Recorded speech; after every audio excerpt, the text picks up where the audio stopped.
Libya نے سہارا desert کے اندر دنیا کی سب سے بڑی ریور بنائی تو بنائی کیسے؟ جہاں پانی کی ایک بوند بھی نہیں ملتی تھی وہاں لاکھوں کیوبک میٹر تازہ پانی کیسے لایا گیا؟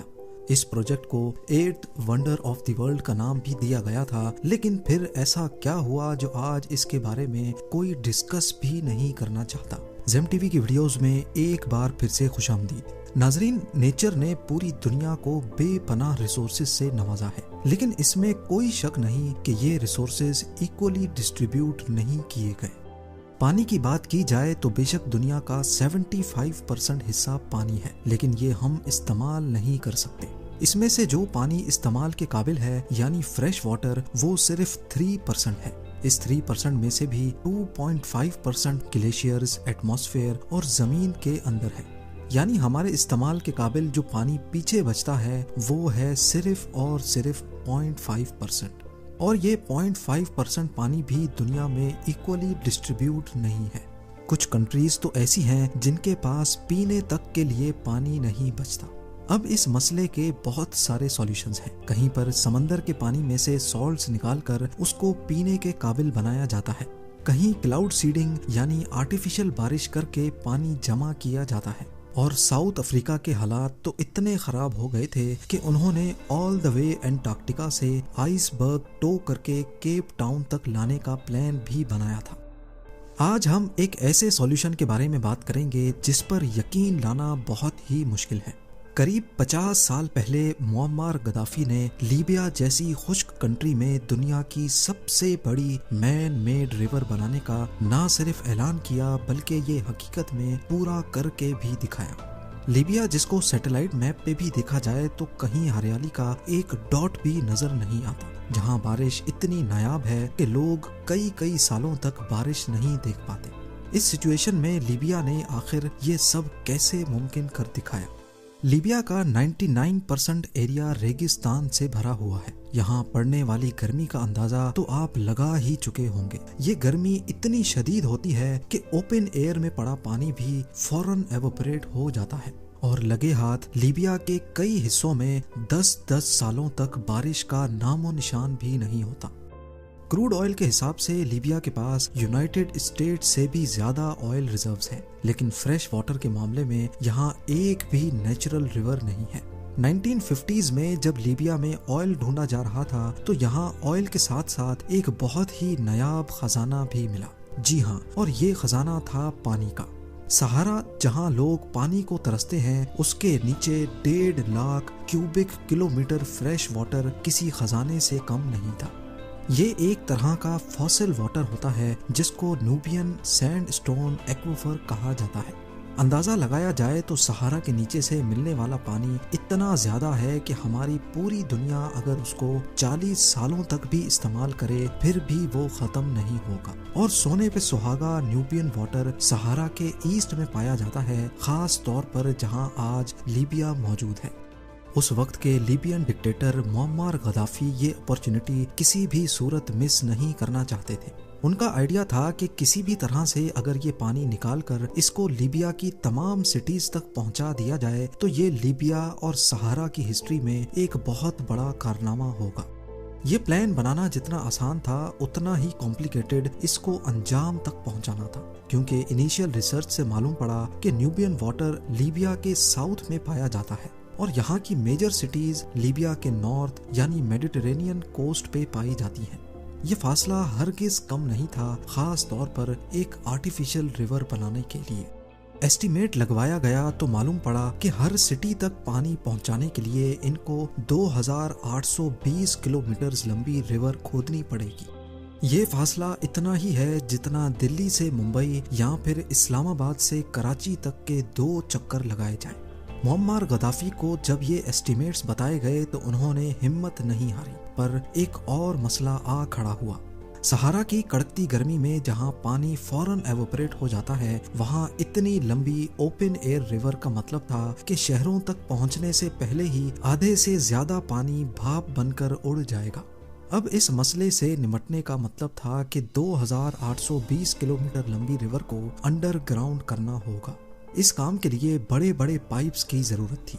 ایک ایک پائپ 13 فٹ موٹا، اس کا وزن 80 ٹن، اور ایسے 5 لاکھ پائپس بنائے جائیں گے تب جا کر 2820 کلومیٹر لمبی ریور بن پائے گی۔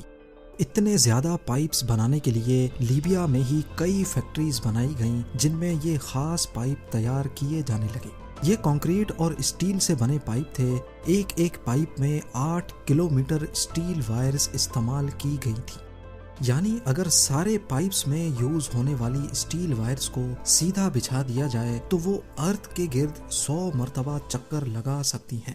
ہم بات کر رہے ہیں 1980s کی، جب ماس لیول پہ پائپس بننے کا کام اسٹارٹ ہو چکا تھا۔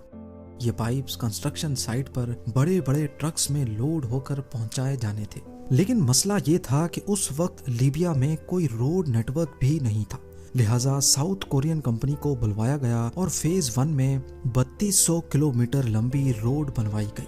اس کے بعد کھدائی کا کام اسٹارٹ کیا گیا کیونکہ پائپس کو زمین کے 20 فٹ اندر تک جانا تھا۔ اس پورے پروجیکٹ میں قریب 3 ارب کیوبک فیٹ ریت اور پتھر کھودے گئے تھے۔ یہاں تک جتنا بھی کام ہوا تھا وہ اس میگا پروجیکٹ کا فیز 1 تھا، جس میں 5 ارب ڈالرز خرچ کیے گئے۔ اس کے بعد 1989 میں فیز 2 پہ کام شروع کیا گیا۔ اس میں سب سے پہلے پانی کے پائپس کو ٹریپولی تک بچھانا تھا، جو کہ لیبیا کا کیپٹل اور یہاں کی سب سے بڑی سٹی ہے۔ اس کام کے لیے جبل حسونہ میں 2 جگہوں پر ویلز کھودی گئیں اور قریب 200 میٹر کی گہرائی سے پانی پمپ کیا گیا۔ یہاں سے پائپس کو آل دا وے ٹریپولی تک بچھایا گیا، جو کہ 700 کلومیٹر لمبی لائن تھی۔ اسٹیج 3 میں کفرا کے مقام پر ویلز کھودی گئیں اور وہاں سے پائپس بچھا کر بنگازی تک لائے گئے، جو لیبیا کی دوسرے نمبر پر بڑی سٹی ہے۔ یہ فاصلہ 1000 کلومیٹر لمبا تھا۔ اس کے بعد اگلی اسٹیج میں ان دونوں نیٹ ورکس کو آپس میں جوڑا جانا تھا۔ لیبیا کے great man made river project میں 5 بڑے بڑے ریزروائرز بھی بنائے گئے تھے۔ یہ ریزروائرز ایکسیس پانی کو اسٹور کرنے کا کام کرتے تھے۔ ان ریزروائرز کا ڈایا میٹر 1 کلومیٹر رکھا گیا ہے، جو آج بھی قائم و دائم ہے۔ Guinness book of world record کے مطابق لیبیا کا یہ پروجیکٹ دنیا کی سب سے بڑی مین میڈ ریور کے ساتھ ساتھ دنیا کا سب سے بڑا اریگیشن سسٹم بھی ہے۔ اس پروجیکٹ کے ذریعے زمین سے نکلنے والا پانی نہ صرف لیبیا کے 6.7 ملین لوگوں کے پینے میں استعمال ہوتا ہے، بلکہ اس کا 70% حصہ ایگریکلچر اور انڈسٹریل ریکوائرمنٹ کو بھی پورا کرتا ہے۔ اسی پروجیکٹ کی وجہ سے لیبیا کے نارتھ اور ویسٹ میں گرین لینڈز میں اضافہ کیا گیا تھا۔ اب ظاہر ہے اتنا بڑا میگا پروجیکٹ بننے میں خرچہ بھی ٹھیک ٹھاک ہوا ہوگا۔ مختلف ڈیٹا کے حساب سے اس پروجیکٹ میں 25 بلین ڈالر سے بھی زیادہ کا خرچہ ہوا۔ اور سب سے حیرت کی بات یہ ہے کہ لیبیا نے پہلے 3 فیزز کو وقت پہ کمپلیٹ کیا، وہ بھی بغیر کسی اور ملک کی فائنینشیل سپورٹ کے۔ البتہ یونیسکو کی ایک ٹیم نے اس پروجیکٹ پہ کام کرنے والے انجینئرز اور ورکرز کو ٹریننگ ضرور دی تھی۔ کچھ ایکسپرٹس کا کہنا ہے کہ نیوبین سینڈ سٹون ایکویفر کا پانی اگلے کم از کم 100 سالوں تک استعمال کیا جا سکتا ہے۔ اس کے برعکس اگر لیبیا ڈی سیلینیشن کر کے فریش واٹر بناتا تو اس میں 10 گنا زیادہ کاسٹ لگتی۔ لیبیا کی مین میڈ ریور کے چرچے پوری دنیا میں چھا چکے تھے۔ ہر نیوز ایجنسی صرف اسی پروجیکٹ پہ خبریں دے رہی تھی، لیکن برا وقت کبھی بتا کر نہیں آتا۔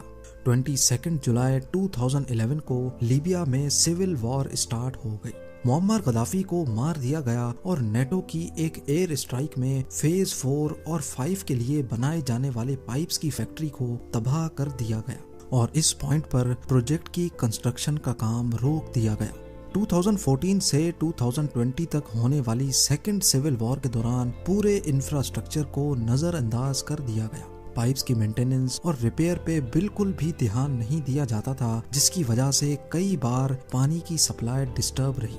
10 اپریل 2020 کو لیبین کیپٹل ٹریپولی تک پانی پہنچانے والے اسٹیشن پہ چند ملیٹنٹس نے قبضہ کر کے اس کو بند کر دیا، اور آج لیبیا میں کنڈیشن یہ ہے کہ آلریڈی جو فیزز کمپلیٹ ہیں ان کو بھی صحیح سے مینٹین نہیں کیا جا رہا۔ نہ ہی ٹریپولی میں پانی بچا ہے اور نہ ہی بنگازی میں۔ اور بات کی جائے ریزروائرز کی تو وہ اب کافی حد تک خالی ہو چکے ہیں۔ جہاں ایک دور میں پانی خوشحالی لے کر آیا تھا، وہی لیبیا آج ایک بار پھر سے بدترین واٹر شارٹیج کا سامنا کرنے پر مجبور ہے۔